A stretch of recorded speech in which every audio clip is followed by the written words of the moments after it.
টি-20 বিশ্বকাপে পাকিস্তানের অংশগ্রহণ নিয়ে সিদ্ধান্ত আসতে পারে যে কোনো সময়। দেশটির প্রধানমন্ত্রীর সাথে আবারও আলোচনায় বসেছিলেন পিসিবি চেয়ারম্যান মহসিন নাকভি, তবে এখনও কোনো ঘোষণা আসেনি। কালই কলম্বোর বিমানে ওঠার কথা বাবর আজমদের। তবে বিশ্বকাপ বয়কট করলে বিসিবির মতো ঘরোয়া টুর্নামেন্ট আয়োজনের বিকল্প পরিকল্পনা আছে পিসিবির। পাকিস্তান কি টি-20 বিশ্বকাপ বয়কট করবে? গেল সপ্তাহে দেশটির প্রধানমন্ত্রী শাহবাজ শরীফের সাথে আলোচনা করেছিলেন পিসিবি চেয়ারম্যান মহসিন নাকভি। সিদ্ধান্ত নিতে সময় চেয়েছিলেন সোমবার পর্যন্ত।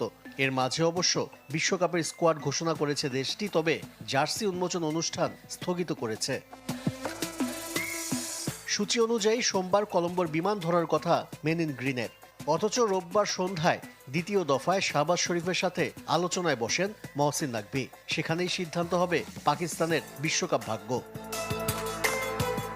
দেশটির গণমাধ্যম জিও নিউজ জানিয়েছে, ইতোমধ্যে বিকল্প পরিকল্পনা করছে পিসিবি। সেক্ষেত্রে দেশটির বোর্ড বিসিবির মডেল অনুসরণ করছে।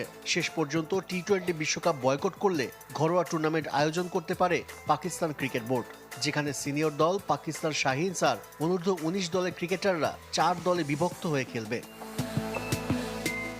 তবে পাকিস্তানের অন্য একটি সূত্র বলছে, বিশ্বকাপে অংশ নেবে বাবর আজমরা। সুপার 8 নিশ্চিত হলে ভারত ম্যাচ বয়কট করতে পারে পাকিস্তান।